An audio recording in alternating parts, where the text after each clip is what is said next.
Hi, my name is Anna, and my partner is Chenlan, and we are standardizing work in a volunteer construction site. A little bit of background on our organization. It's a worldwide organization. It takes place in 70 different countries. There are 9.8 million people who have been served by this organization. It fulfills housing needs for those in financial trouble. We volunteered on other construction sites. There were 8 volunteers present. We did a couple jobs like removing nails from boards and tearing up the floorboards. The job that we will be focusing on today will be removing nails from boards. The goals of our study: the overall goal was to reduce volunteer fatigue. We want to do this by standardizing the common jobs, redesigning the layout, assessing the risks, and then we wanted to educate volunteers by providing a handbook and demonstrations of jobs they'd be doing on the site.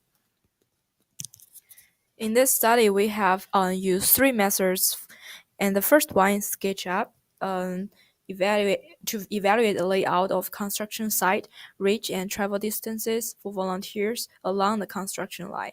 Then we use 3D SSPP to evaluate the gestures when the worker was pulling out the layouts based on the original workspace and the improved ones.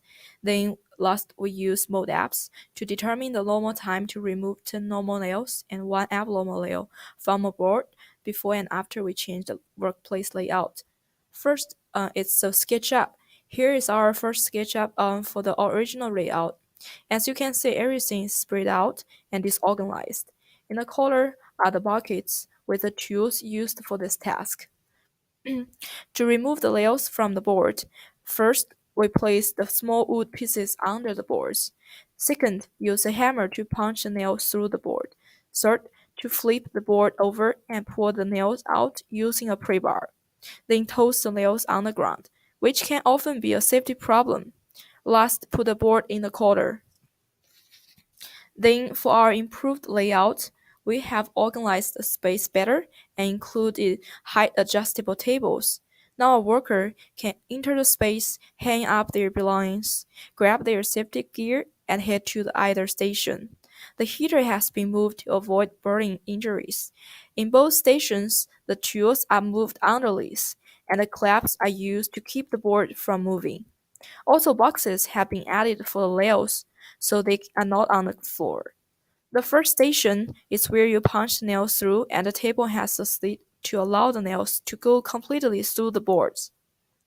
The second station is where the nails are moved from the board and then put into the nail pile nearby.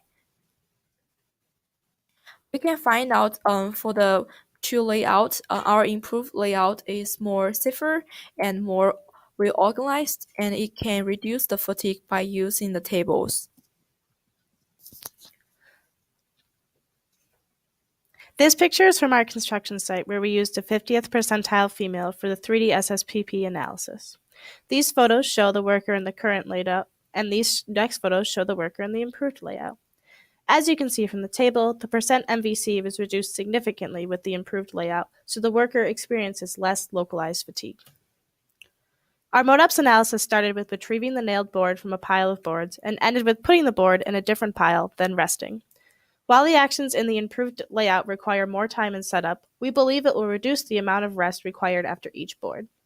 From our experience at the volunteer site, bending down for every board was fatiguing, and by the end of the day, our hips, back, knees, and shoulders were sore from the work. We believe with this improved layout of lifting the work from the floor, it will significantly reduce the fatigue on these body parts. In conclusion, our new SketchUp layout is safer and more organized. It has reduced the percent MVC and localized fatigue by significant amounts, and the MODAPS times are under 150 seconds for each station with less breaks and more boards completed. We recommend that this organization adopts our new layout and sends out a handbook to all volunteers before their workday to instruct them on which tool to use and how to dress. This is an example of what the handbook might look like. Our concerns for this project is that there are thousands of projects locally and globally, and all the projects and volunteers are different. With different climates and housing materials, it may be hard to standardize in each worksite. Thanks for your listening. Any questions?